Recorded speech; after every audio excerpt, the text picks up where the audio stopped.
Okay, we'll kick off.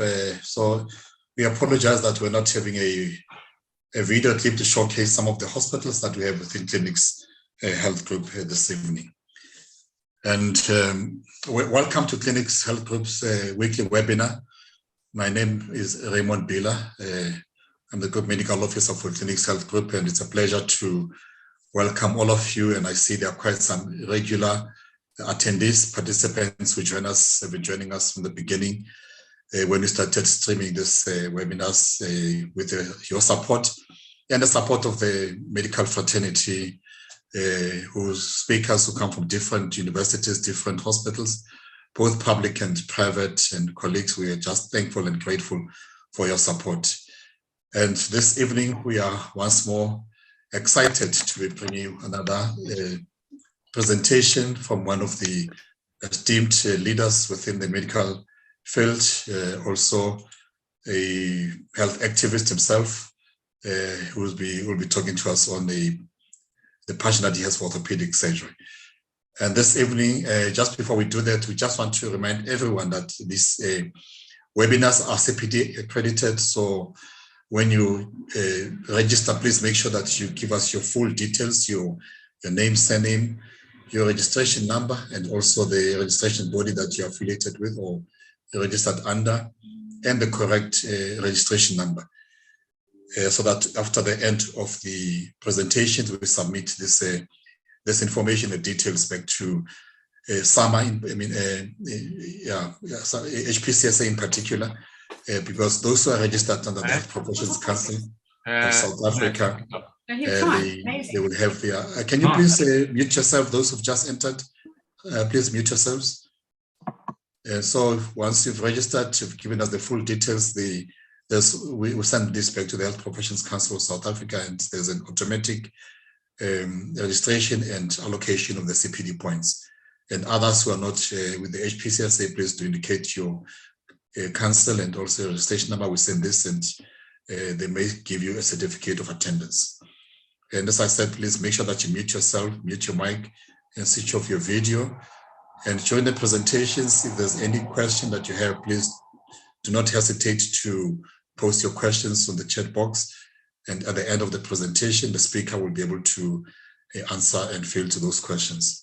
And so this evening, it's a great pleasure to welcome Professor Mmampapatla Ramokgopa, who is the head of department at Chris Hani Baragwanath Academic Hospital, in orthopedic trauma unit also, and also is the academic head of orthopedics at Wits University that we are affiliated with currently. And he completed his undergraduate medical studies in 1987 at the University of Natal, then called University of Natal, currently the University of KwaZulu-Natal, and obtained his MBCHB, and later on qualified as an orthopedic surgeon in 1986, attaining his fellowship in orthopedic surgery from the College of Medicine. And in addition to his orthopedic qualifications, Professor Mmampapatla holds an MSc Med in Bioethics and Health Law from Wits University. He started working as a consultant in 1997, and since July 2009, he has held the position of Professor, Chief Specialist and Clinical Head at Chris Hani Baragwanath Hospital. He has also been the head of the Department of Wits Orthopedic Surgery since February 2013. And so among some of the topics that he suggested, we agreed with him that he would speak to us about the burden of musculoskeletal conditions in the South African setting. And so we're excited to have you with us this evening, Professor Mmampapatla. It's a great pleasure that you'll be talking to us and speak to some of the colleagues and students who are logged in this evening. And as I said, this presentation is live on YouTube, and at the end of the presentation, we'll send the link to the YouTube so that it is to those who've registered, they can watch the presentation at the later time. Thanks, Prof. We all ears. Thank you very much, Dr. Bila, for that warm welcome and generous words. And I also want to thank clinics, for inviting me, to this forum. It's the first time that I address, such a big, platform. I hope that I'll be able to last my 30 slides and also adequately address whatever questions that might arise from my presentation. May I also, thank all the colleagues, that have made, time to tune in, and I hope that we will, have time to engage and educate one another on this very important aspect, but often neglected, the one of the burden, the musculoskeletal conditions. Dr. Bila has already indicated that Dr. Bila, I'm trying to advance my slides. Click on the presentation, Prof. With a mouse, just click on it once. On the presentation, okay. Yeah, and then you can, yeah. All right, thank you. Yes, these are some of the topics that I, the areas that I thought I would cover, during this period, and obviously some of them will be encompassing, and I hope that at the end I would have covered what I would have expected and what you would wish to hear from me. Now, the musculoskeletal conditions are escalating. I'm the current head of orthopedic surgery at VET, and I interact a lot with my other colleagues at the other 8 training institutions, the other orthopedic departments. And I think we all agree that indeed the musculoskeletal conditions are on the rise. There is a need to grow awareness around these conditions. There is also a need to accurately measure as to what is the burden and the impact of these conditions. And just in summary, it has been said over and over again that there are lots of economic impacts, both direct and indirect, individual impacts, families are impacted upon, societies and the health systems in general. Now, I thought I should, again, as a start, just highlight some of the few, highlights in terms of developments, within the sphere of musculoskeletal conditions. From 1978 to 2008, there'd been a lot of talk and advances around the ATLS principles, the advanced trauma life support, and most of us, both at undergraduate level and also those that have been gone through training as surgeons will agree that indeed this has been one of the most important introduction, to musculoskeletal care. Now, the total hip replacement, has been declared the surgery of the century, because of the success that it has shown over the years, the relief that it has given to all those geriatrics that had suffered from painful, stiff hips, for many years without any remedy. And now the total hip replacement came in, as something that really alleviated, that problem. And it has been, said that it has been the most successful surgery over this past century. Now, within the realm of rheumatology, the understanding of the complex pathogenic processes, by our colleagues that work in the pathophysiology, area and so forth, and in rheumatology itself, they've been able to determine the underlying development and progression of all these conditions. And this has led to us to understand, areas where we can intervene.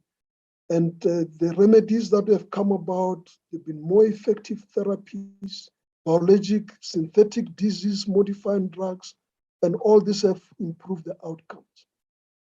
The other area, a new introduction to the care of the musculoskeletal conditions is the current Global Surgery 2030 campaign, which is looking at areas for safe surgery and so forth. Now, talking about this and interventions, clearly we need to talk about the burden and the needs and how do we measure that. You know, if you go into more complex research where you need to get your definitions very clear and be consistent so that you're able to measure this, you need to look at what they call the health-adjusted life expectancy, as well as the disability-adjusted life year. Some of these are expansions of what we'll term the activities of daily life, life expectancy, measurements, and so forth.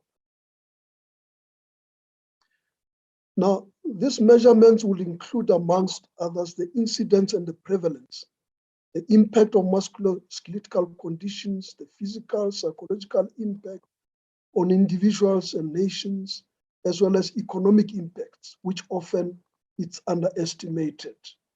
May I add even to say that the morbidity and mortality, you know, it is something that also has to be factored in. Now, this is a place that some of you might recognize where we work. This is the flagship of the South African Health, Chris Hani Baragwanath Hospital from the top. I deliberately make sure that I do not show it from the front because it doesn't make you appreciate as to what kind of mini city we're dealing with. Now, it is out of here that, you know, we see lots of these conditions being treated. You know, just quickly to go through the history of this hospital, 8 years old, 2,800 bedded hospital, and one of the largest hospitals in the world that serves 2 million people in Soweto and surrounding areas. I mention this because I think it is very important that when we deal with an important area of musculoskeletal health care, there are those that serve in these institutions, you know, that do so much work to ensure that our patients are taken care of, and people that sometimes operate, you know, work in very difficult situations. You know, this hospital that I've just shown, you know, is another symbol of the past disparities.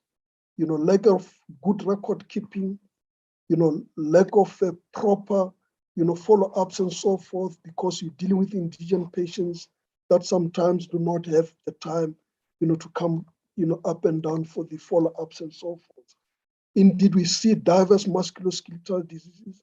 And again, I want to, you know, as I bring up the musculoskeletal conditions, you know, want to highlight that more than just orthopedic surgery, rheumatology, and so forth, that you've got many other colleagues that do an amazing, you know, work in either in ops and gynae, in medicine, pediatrics, and so forth. So I think it is important to celebrate, you know, such colleagues. Now, the current situation, when you look at Chris Hani Baragwanath Hospital, you talk about a situation that represents what is happening in other hospitals or healthcare institutions countrywide. You know, where you've got serious backlogs and you've got problems of access, and every time there are budgetary constraints. Just this past week, we decided at Chris Hani Baragwanath Hospital that we're going to stop, you know, operating on all other non-trauma cases. In other words, your hip replacement, spinal correction deformities, and so forth, because of the, you know, the trauma that is sort of consumed us every time after the long weekends, like the one that we've just come from. But even more than that, you know, the beginning of this year has just been a very busy one. Out of the 235 beds that we are allocated to deal with musculoskeletal conditions of various mix, we are currently sitting with in excess of 263 patients. These records are a little bit outdated because they are 24 hours old. I'm sure by now they would have added another 10, 20 or so. Now, 116 patients are waiting for acute trauma, you know, surgery. Now, when you look at this is one of those things that precludes, that makes it difficult for us to be able to adequately address, you know, the rest of the musculoskeletal conditions, because there's competition with acute trauma where the life and limb have to be saved. Now we've got 1,800 patients waiting for knee and joint replacement. You're talking about your rheumatoid arthritis, osteoarthritis, and so forth. That you can see is quite a number. And I can tell you that if you look at this number, you'll find that if you go to George Mukhari Hospital, you go to Steve Biko, you go to King Edward Hospital, or Albert Lutuli, or even Tigerberg, you'll find that we're sitting more or less with the same figures, if not more. And then over and above that, we've got more than 100 spine deformities and 960 pediatric surgical conditions, that needs intervention. Now, the World Health Organization has, pronounced over and over again, to make us aware that there is a rise in the burden of musculoskeletal disorders. In that regard, then it was declared that the past decade, the 2000 to 2010, was declared the bone and joint decade. And everyone was made to talk more about this, highlight the problems in this area, and those that work in this, were given more attention, and indeed the individuals involved as far as those that are patients. Now, there's a universal prevalence of musculoskeletal condition. There's no one who's spared. All ages, all gender groups can be affected by one or the other musculoskeletal condition. Across social demographic strata in society, more and more people are getting affected, especially as we see the rise in the population sizes and aging. Now, there are other issues that come in, factors such as industrialization, sporting activities, adventurous sports, and the lifestyle that most of us lead. Now, to bring back now the perspective of, the evolution and what is this condition all about. This condition is about 150 or so types of musculoskeletal conditions that one can, cite. And they all have diverse, pathophysiology of some sort, but anatomically they are associated. They affect the bones, the joints, the muscles, the ligaments, and present with pain, swelling, and physical impairment. And it is that last part, the physical impairment, that is often, neglected. We ourselves, orthopedic surgeons and others, we treat these patients, and the question of rehabilitation and so forth, is left out, and of course, to the detriment of those that have been affected. Now, another dimension that we need to think about, of course, what we so much seized with in our environment, especially urban environments such as Soweto and surround. It is from the slide that I showed earlier on, one of the backlogs at Chris Hani Baragwanath Hospital. The acute onset musculoskeletal conditions where you've got fractures, sprains, strains, all of various sorts. Could be closed fractures, open fractures, complex, simple. And this is what most of our healthcare centers will be dealing with from time to time. And I can tell you, there's not enough wards, there's not enough space, there's not enough theater, to look after these patients. You go to Sebokeng Hospital, you go to Telemugwarane, you go wherever, Edenvale Hospital, there is a problem of accommodating these patients and dealing with them. Now, over and above the short duration conditions, you also got those that keep on lingering with recurrent and lifelong disorders. And of course, the problem with this is that those that are neglected, physiologically and anatomically, you get increasing distortion, of the tissues, either, the joints and so forth.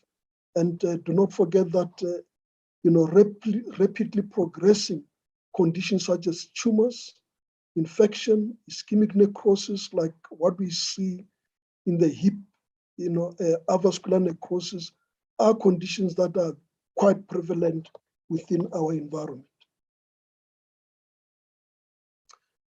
Now, the spectrum of the musculoskeletal disorders would include what we call inflammatory disease, such as rheumatoid arthritis, gout, SLE, and so forth. And of course, you've got those that would cause fragility fractures, osteoporosis, we've got decreased mineral density in the bone. Bones are weakened and they fracture easily.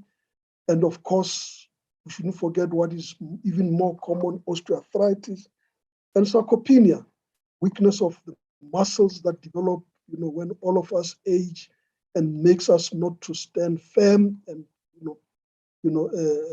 stumble and fall and sustain some of these fractures.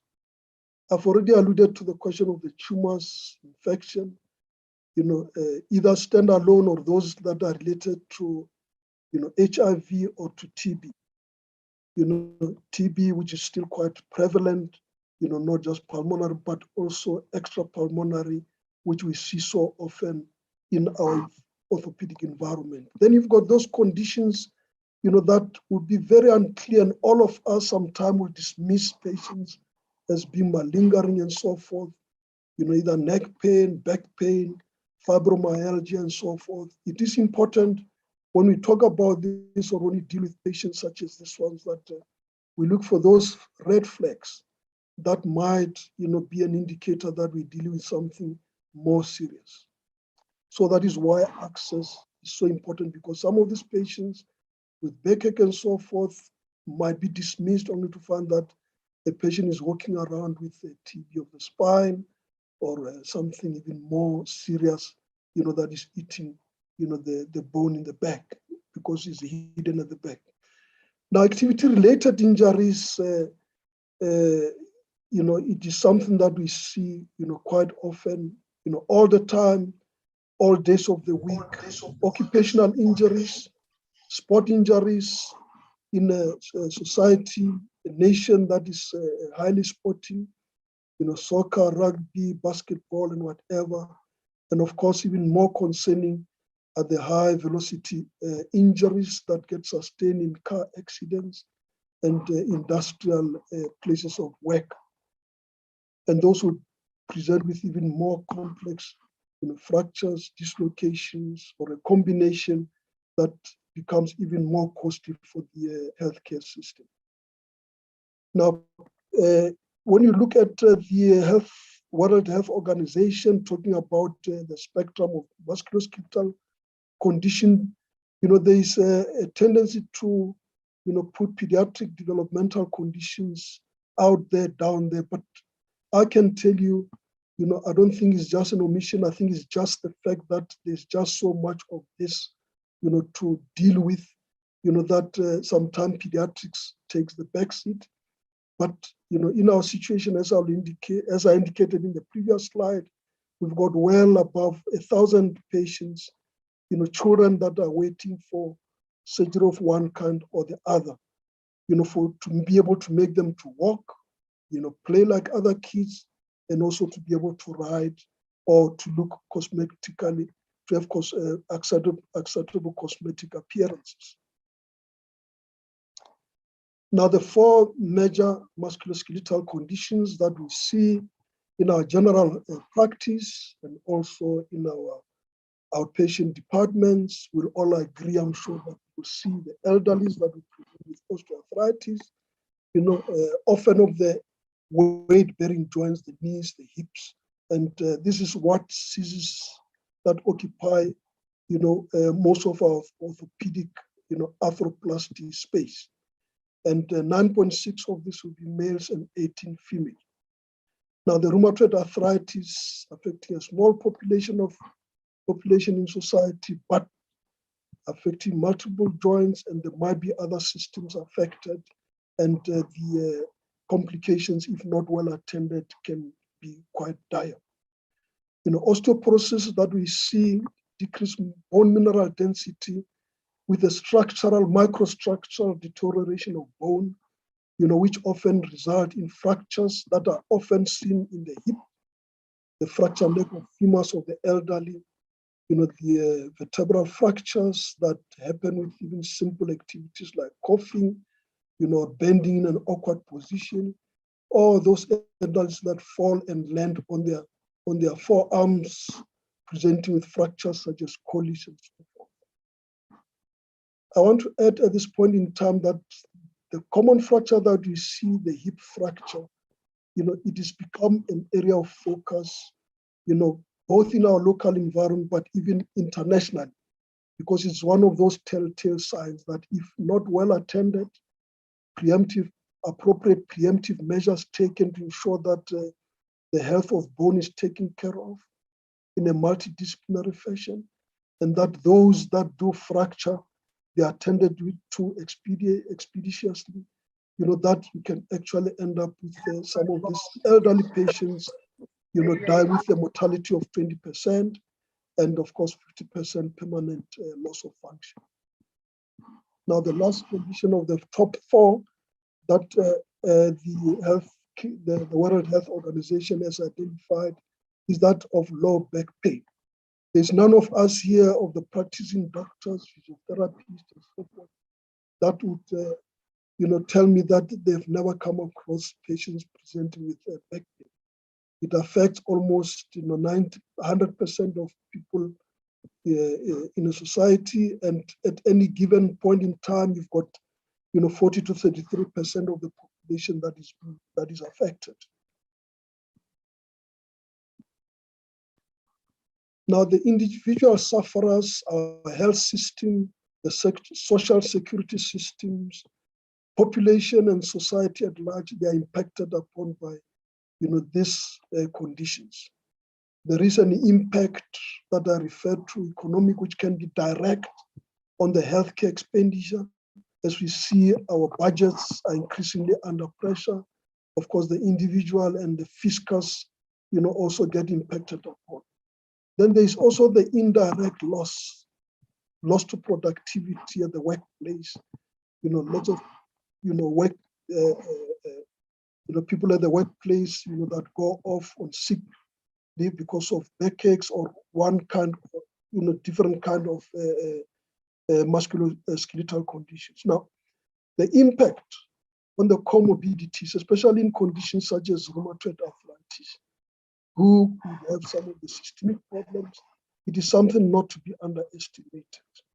Because as you deal with the other aspect, whether pain, swelling from synovitis and so forth, or subjecting this patient to theater and so forth, then you can end up with other serious complications, arising out of that.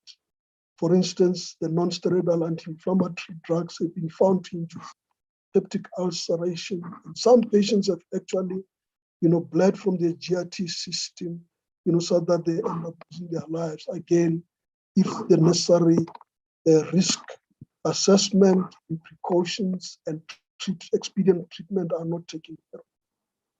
Now, the HIV, where the hips are involved with avascular necrosis, the necrosis of the hips and funnel destruction, it is something that is so well known and documented now. And we see more and more of these patients that come with hip pains and disability because, their hips, the femoral heads have been destroyed by the disease itself as it progresses, but also the treatment that we put the patients on. So all of us as treating clinicians, rehabilitation practitioners, we need to be aware of this so that when these patients present, we are able to intervene, long before they actually complicate. Lastly, I want to say that these conditions often present with chronic pain, physical disability, and psychosocial effect, and in some instances, premature death.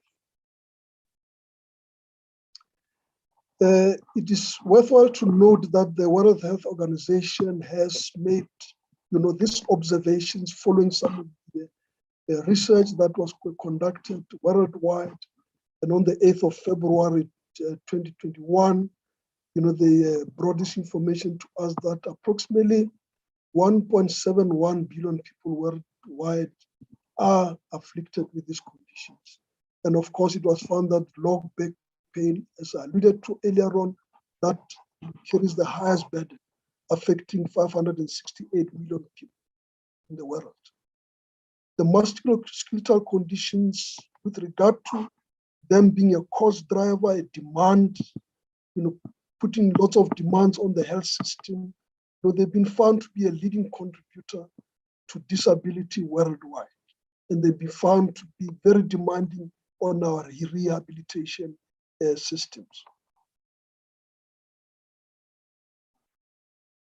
Again, from what we learned from the World Health Organization is that these conditions significantly limit the mobility and dexterity, leading to early retirement, low levels of well-being, and ability to participate in society.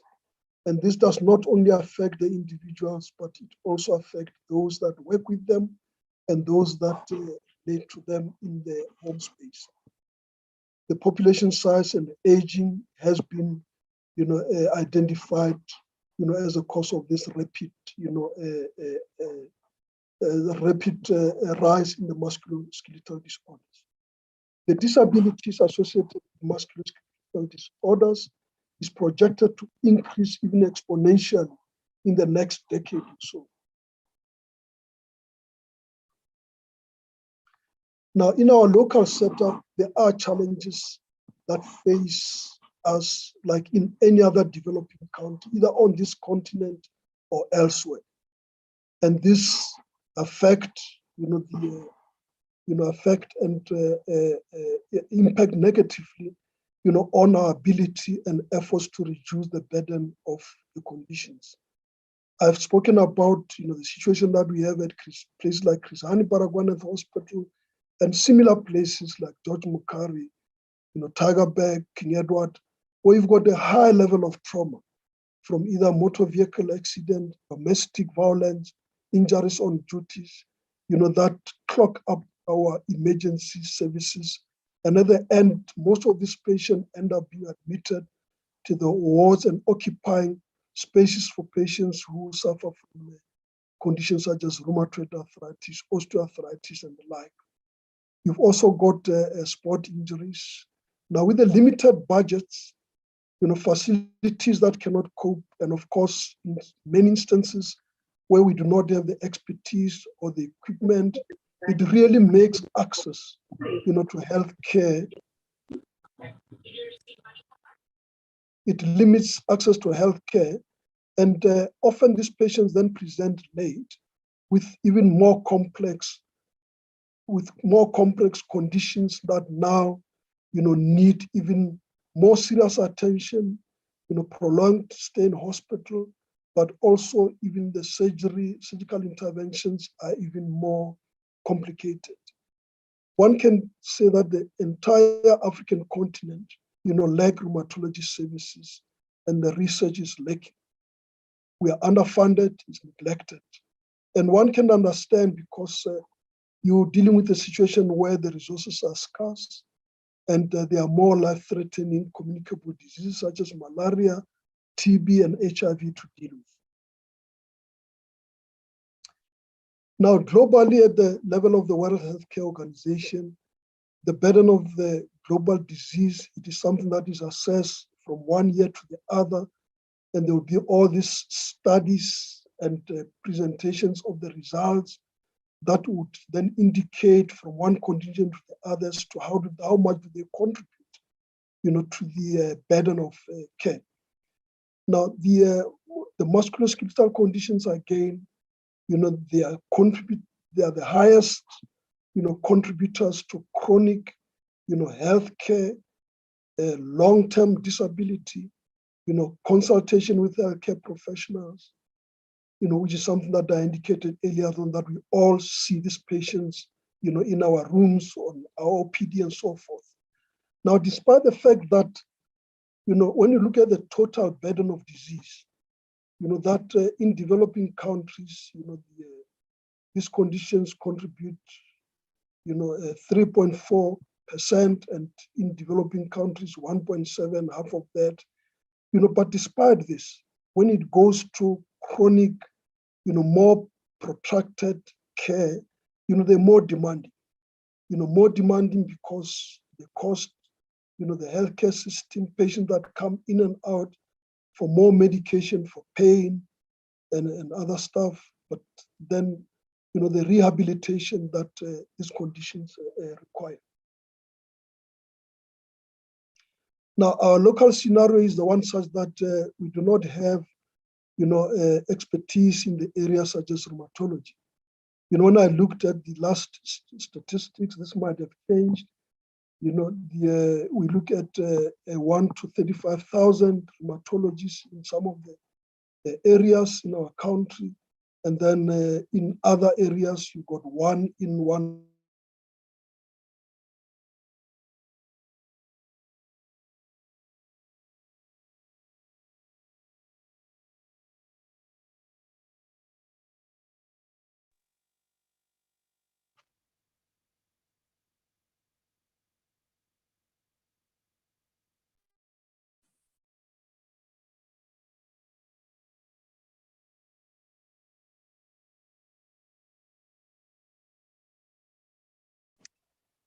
Yeah.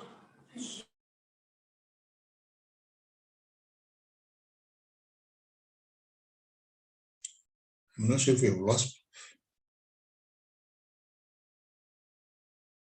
Are you still there, Prof? Let's just check what happened to Professor Ramokgopa. Will just connect shortly.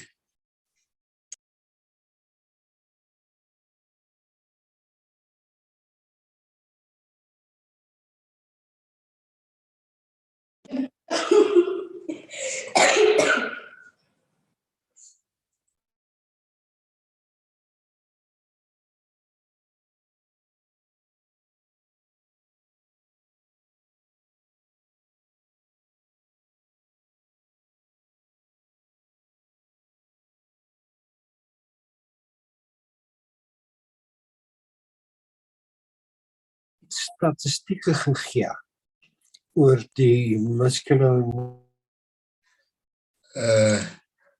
So about that, Professor Mmampapatla has just suffered load shedding, but he's reconnecting. He's found a way of reconnecting. So give him a few more minutes, and he will join us soon.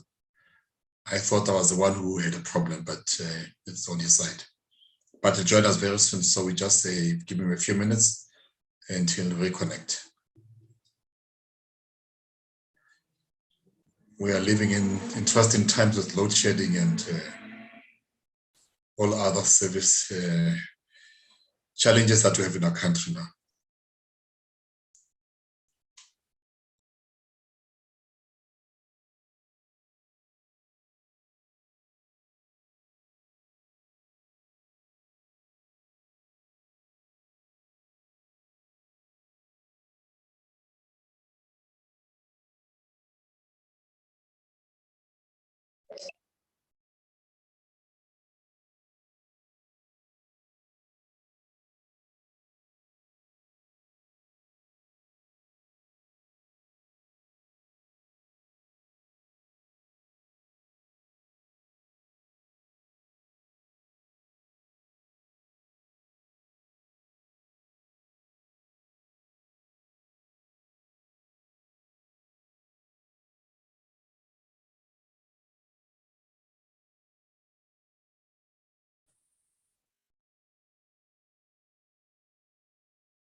I think he's reconnected.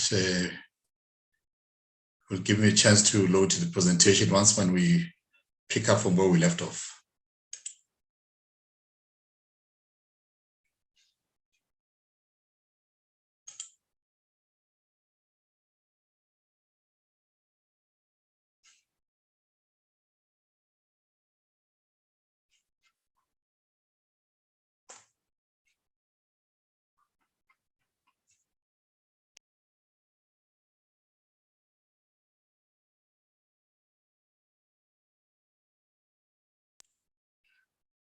Zukik, you can see Prof on the side. I think I saw him logging in. Yes, Prof is back. Okay. Yeah, sorry about that. No problem. I think this webinars have got something against the orthopedic surgeons. The last time we had a similar problem, we had an orthopedic surgeon presentation. But we're glad you're back online, and we'll give you time to reload the slides. They are coming back. Yeah, sure. I'm sure you can go to. Yeah, sorry about that. I'll No also problem. switch off my The video. video because I think it's. No, that's fine. Yeah, colleagues, I was still trying to sketch out our local scenario, which is the one of shortages of those that are charged with caring for rheumatoid patients. And I don't want to really, want to over-specialize things and say that it is only the rheumatologists that, care of these patients. We do have, lots of our general practitioners and general orthopedic surgeons, physiotherapists, and other healthcare workers that indeed, do possess the expertise to look after these patients. But as I indicated earlier on, things keep on improving, evolving.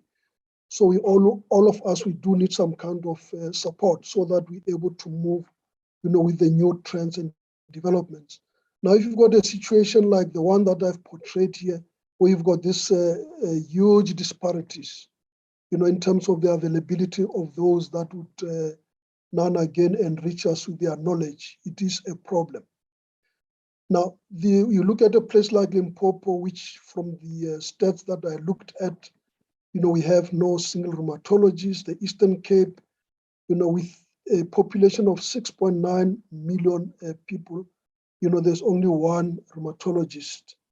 Now, this expertise, the evolution of the new medication, which is also in many instances unaffordable, unavailable, it is a problem. This is what leads to the delay in diagnosis and appropriate treatment at the right time. Then it becomes a missed opportunity to arrest the progression of the disease and leads to the deterioration and increased disability. And as an orthopedic surgeon, when these patients finally go to theater, again, it's very much distorted anatomy, and the reconstructions become even more tedious, and it's also it's more involved, complex, and it needs, extraordinary intervention measures.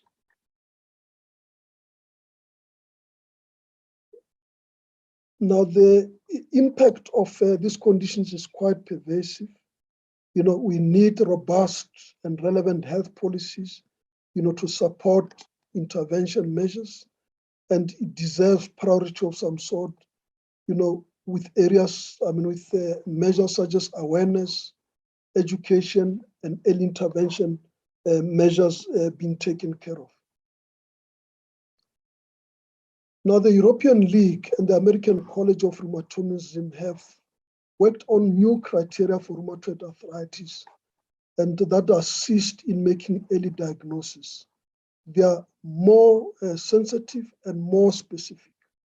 You'd know right from early on, even before you see any changes on your x-rays and other images, you'll see changes that will direct you to say, I need to start treatment for me to be able to predict, to predict the progression and be able to arrest, the destruction of the joint. Now, the diagnostic imaging measures that are currently being used, MRI and ultrasound, for diagnosis, this pick up the subclinical inflammation, which ordinarily we do not see. In many instances, going, clinical, using our clinical judgment, to assess whether, and to make a decision whether we've got an inflammatory process, underway or not. Now, with these new measures and the new classification criteria, this now assists us for us to be able to, deal with this condition early. Early recognition, better approaches to therapy lead to increased survival and the lifespan. Now, these are the areas that I was also referring to, that these are new developments that all of us need to be kept abreast with. Now, the Global Alliance, all directed by the United Nations and the World Health Organization, has brought up some intervention, and the critical one, in the recent past, which most people took advantage of, was the 2000 to 2010, bone and joint decade that I referred to, where bone and joint strategy project was established, a multidisciplinary team collaboration that included all the healthcare professionals that deal with these conditions. And in this instance, there was a review of the evidence that is existing as far as guidelines, and also the systemic reviews to look at and developing new strategies that would include make an assessment of the population, determine the burden, target the high-risk individual, and be able to highlight the knowledge gaps and the current practices, and of course prioritize the resource allocations and close the gaps. Now, there have been limitations with regard to research, data collection, comparison, of what is happening from one continent, to the other, or one country to the other, and looking at areas where interventions could be embarked upon. This lack of comparable data, which in our instance, in our local situations here, just the simple record keeping, it is a mission. It is something that is just not happening. And that in itself makes it very difficult, for situations like ourselves to be able to bring up, data that is valid, data that is respectable, that will be able to measure up to, the criteria that I've referred to earlier. Now, the differences in the start and the end of service period, does it include the rehabilitation period and so forth? These are some of the neglected areas. And of course, may I also mention that from one country to the other, you've got these differences in the levels of technology. And of course, the treatment time, the length of hospital stay, all those things vary, including the implants and the time, that the patient has been in hospital or in theater. And of course, the other associated services that are often not included when people, make an assessment of, what is it that is involved here. Now, with regard to the interventions, the measures that the research, consensus group came up with, they looked at a number of areas which they felt that if attended to, that will assist us in, controlling the musculoskeletal conditions. They look at the physical activity. They found it to be important, as well as maintaining physical fitness and an ideal weight. Obesity will clearly, encourage a situation where you develop some of those conditions that would, cause harm to your health. Now, it is also recommended that, daily calcium and vitamin D, intake, must be maintained. Avoiding smoking, have a balanced use of alcohol and avoid abuse. We've seen instances where alcohol is abused. It is not only impacting on the levels of accidents that we see, but you also find some of the deleterious conditions that affect, the joints. An example is the avascular necrosis of the hips. And of course, when these patients, arrive in the casualty setting, those that are from, situations of motor vehicle accident, some of those injuries are terrible and they cost so much to our health system.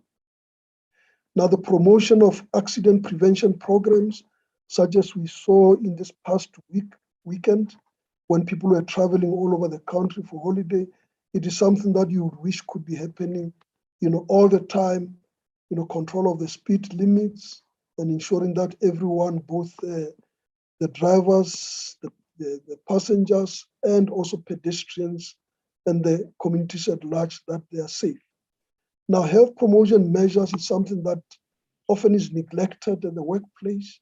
The workplace must, and schools, of course, those that are in authority need to make on regular basis risk assessments and be able to evaluate from time to time as to what are the common causes of injuries, that happen in those areas. Related sporting activities, where you've got coaches that have been, well trained, and people train and participate in sport under guidance, clearly some of the sporting injuries can be avoided.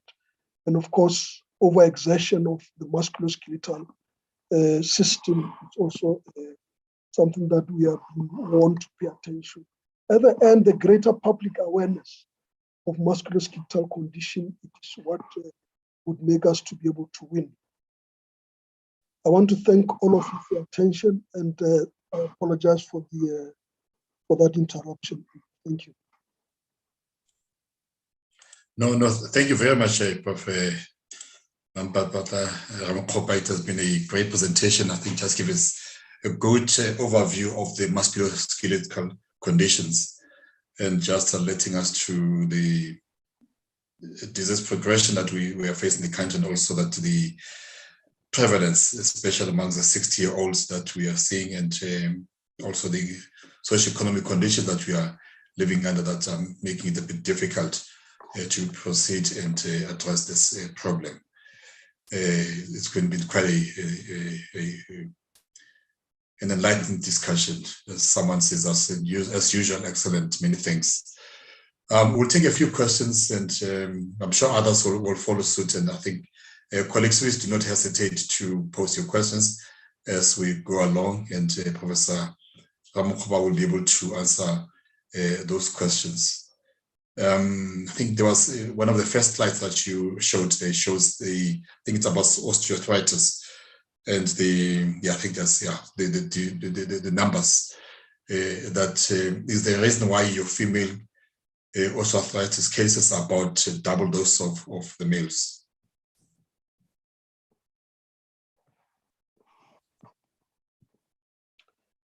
Yeah, thanks, Dr. Bila. I guess in answering that question, one can say that the makeup of the female gene and the male gene, there are variations in terms of the quality of the tissues and also the general biomechanics. I want to give an example of in the upper limb and lower limb, for instance, where you've got, can you hear me? Yeah, we can hear you. I think there's someone who just you tend to, with regard to, let's take the muscle strength. Those that have done research in that area, of course, it also goes to reason. You find that there's more a strength vis-a-vis the two muscles than the joint laxities as well, resulting often in a way when you have got generalized muscular generalized ligamentous laxity, which is more common in a female what we call part of the population. Clearly that would tend to make the joint a little bit lax, and that is why some of them can hyperflex, hyperextend, and so forth. But coming back to the biomechanism in terms of the structure, most of the female population would have like in the upper limb the carrying angle that is exaggerated, and then also in the lower limb, the genu valgus or the deformities are more prevalent in our female population. So it is all those things together that I think would contribute to to our female part of the population developing osteoarthritis and developing quicker. Yeah. No, thanks for the response. And the next question, you've referred to this earlier on. What is the role of physiotherapists on musculoskeletal conditions, and how effective is this intervention by our colleagues in physiotherapy? Yeah, lots of us, right from medical school, the medical practitioners, the one component that it is not emphasized on is the rehabilitation component of managing patients. There are lots of conditions which can actually resolve, just by mere attention of some kind of rehabilitation of the affected area, whether it be by physiotherapy, occupational therapy, and so forth and so forth. And now the support of practitioners at that level augment whatever you might have instituted, either as a surgeon or as a general practitioner, who might have given medication and other stuff. And I can't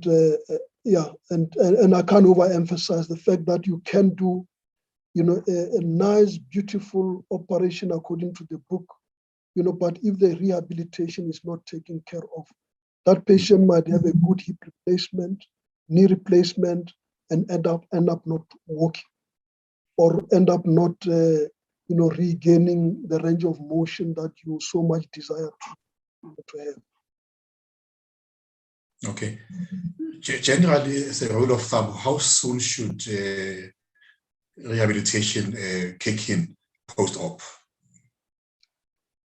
Yeah, what I'd advise actually is that in most of these conditions, the rehabilitation, the intervention of both, the occupational therapists and physiotherapists must actually be commenced even before.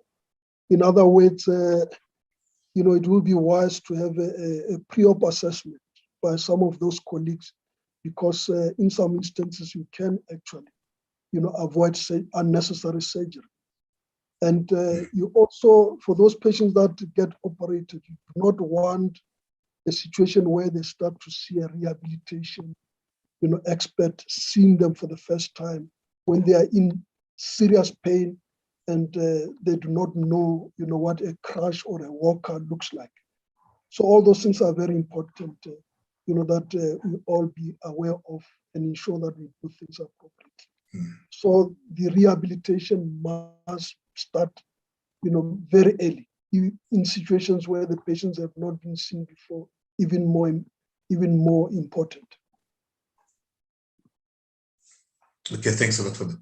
Yeah, you referred to the bone and joint decade, and that's a lot of work has gone into that since this was embarked upon, and some of those were increasing with health literacy with organizations like the Arthritis Foundation at the forefront and covering services like peer counseling and support programs. Jessica wants to know how far are we in rolling this out currently? Yeah, unfortunately, we always lag behind, with this, type of what other people might think is peripheral, but yet very important. There's mention of the Arthritis Foundation here. And I can tell you from the early stages when conditions such as osteoarthritis, rheumatoid, and so forth, in the earlier stages, there was so much collaboration and cooperation between, those that were out there, either in the community and elsewhere, giving feedback, on what is done with these conditions and these patients and vice versa. And in a way, this really had gone a long way to, to improve the outcomes of the patients. Now, the World Health Organization intervention during that period was a real highlight, and which of course some people ignored because we tend to be a little bit more focused on what we are doing. But if you take some of the things that came up, the collective experience and the inputs that came from experts, either from Europe, but even other parts of the world, all that together, it has really enhanced our understanding, of these conditions and prevalence, but not only that, but assist us to begin to look at other areas where there are gaps in terms of our knowledge. So research indeed since then has developed, to assist us to deal with this. Some of the things that evolved from here, for instance, there are a number of research projects, going on. We are involved in the neck of femur, or fragility fracture studies, and we're trying to see as to how can we improve, the outcomes with regard to treating these patients. How can we make sure that they are expeditiously prepared for theater so that they do not lie for a long time in bed, developing hypostatic pneumonias, developing pressure sores, and other complications. Get them, these elderlies, in hospital, wake them up quickly in theater before they forget how they walk, and their muscles are weakened. I spoke of sarcopenia earlier on. Their muscles are just not made to stand up again if you've been in bed for more than a week or two. So we've indeed learned a lot, I would say, from what that period exposed us. Okay, colleagues, please, if you have a question, please do not hesitate just to also raise your hand and click on your screen, just to raise your hand to indicate that you've got a question, or just post a few more questions. In terms of pain alleviation medication, I know that it was not the subject of this presentation, but just in terms of that, what are the current trends or developments in managing these patients pre-op? Like you mentioned the rheumatologists, also their role in managing some of these cases. That's right. And I just want to, again, without over-dwelling in this point, to say, number one, the role of physiotherapy in treating pain, swelling, muscle strength, range of motion, it does wonders. The role of occupational therapists with all what they do within their expert area, including splintage, to improve, either the pain and, the unstable joints and so forth. All those things, they go a long way. And to me, how patients should, use support measures in terms of walking aid, those are the things that at the end, they help so much. And in some instances, we can actually avoid, starting patients on medication who themselves, as much as they are effective in terms of relieving the pain, the inflammation, and so forth, but, some of them, they are not without harm. We know the harm that the non-steroidal anti-inflammatories have done, not just to the gastrointestinal system, causing bleeding and death, but also in terms of prevention or slowing down the bone healing, weakening the bone, resulting in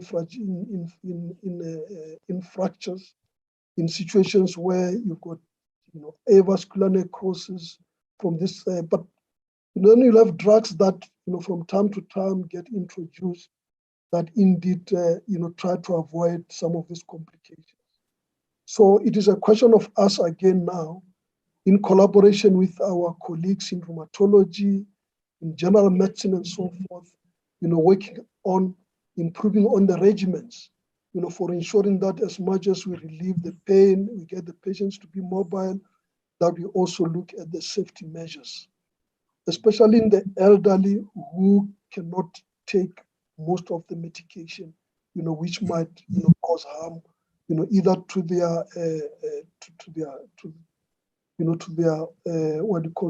their central nervous system, and also to their, muscle strength, the balance, and also affect, the medication for some of the comorbidities. So in designing a treatment plan, one is going to have to take all those things into account. What benefits do I have out of these medications, and what are the risks? Each and every one of us practitioners need to know about, all those things. Thank you. Yeah, earlier on you mentioned that attention is going to be given to managing other cases, and there'll be a long delay in dealing with musculoskeletal conditions because of the immediate need in dealing with trauma cases. Also, there's a long waiting list. But in terms of other conditions like arthroplasty, how long will it take? That looking at the situation in our healthcare system to clear the backlog. I mean, realistically, are we ever going to be able to manage this? Yeah, I think the situation can improve. It's not an easy one because we're starting with backlog. Remember that for many years, most of our people were left behind, and access to healthcare, was something that they were not able to attain. But now in an open society where education is abound, people are getting more literate. They are exposed to reading material, to televisions, radios. So there is more awareness, and people, tend to present, to the healthcare services, even though some, present late. But at the end of it, once you've presented, then is a question of a competition of, the various, competing, conditions. As I've alluded to, communicable diseases, which always, enjoy priority. Then you'll find that trauma, which is unpredictable and that can be quite damaging to those that have been involved, that they tend to take priority. I refer to the, advanced life support, the ATLS, all those things somehow guide us when we deal with whatever, condition that triaging, it is important. Now, in our situation, you've got about well over 1,000, close to 2,000 patients waiting for hip and knee replacement. And then when we've got a campaign like where you want to clean up the trauma cases, such as we had, what this we currently having, it means everything is on standstill. If you arrive today at Chrisani Baragwana's hospital, you want a hip or a knee replacement, you're going to have to wait for 3 to 5 years before you can get into here. It is how acute the situation is. Yeah, it's not sure. It's tough, and the situation is not an easy one to manage, as you mentioned. I do not see any further questions, but quite a number of people who say thank you for the presentation. Thank you very much, Prof. Very insightful. And I see Prof. Soli right mind has just posted a number of thank yous and a claps of hands to show much appreciation for this. So I'm going to Dr. Kenoshi. I hope I'm not taking you off guard, just to do the closing remarks, and we come to the end of the session. Dr. Kenoshi.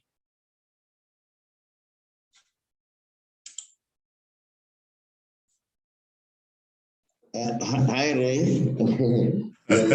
So about that. No, we had a long day today. No, that's fine. Good evening, everyone, and I think special thanks to Professor Mmampapatla Ramokgopa for an enlightening talk on a very common topic, very common conditions that affect all of us. I'm certain that there's no clinician who's ever, as he has said, come across issues related to musculoskeletal conditions, especially in our country. And I think we've all learned a lot. Those who are involved with it every day, I saw some orthopedic surgeons have logged in. I'm sure they've got a lot they must have gained it also themselves. But especially to people like me who are at GP level, I think normally it's one of the commonest matters, conditions that affect people at the primary healthcare level, And I think we need guidance from orthopedic surgeons, especially academic orthopedic surgeons like yourself, to get an academic view of these common conditions that you've mentioned. We're glad that you took your time. You took time this evening to share this with us from your very busy schedule, and we really appreciate your inputs tonight. I would like to thank everyone who managed to log in today. Before I let Dr. Bila formally close the meeting, I think you're taking time every Thursday evening to share with us these free webinars that Clinics Health Group hosts. I think is acknowledged. And please, always when you register, give us your HPCSA registration number. It helps to add the CPD points to your HPCSA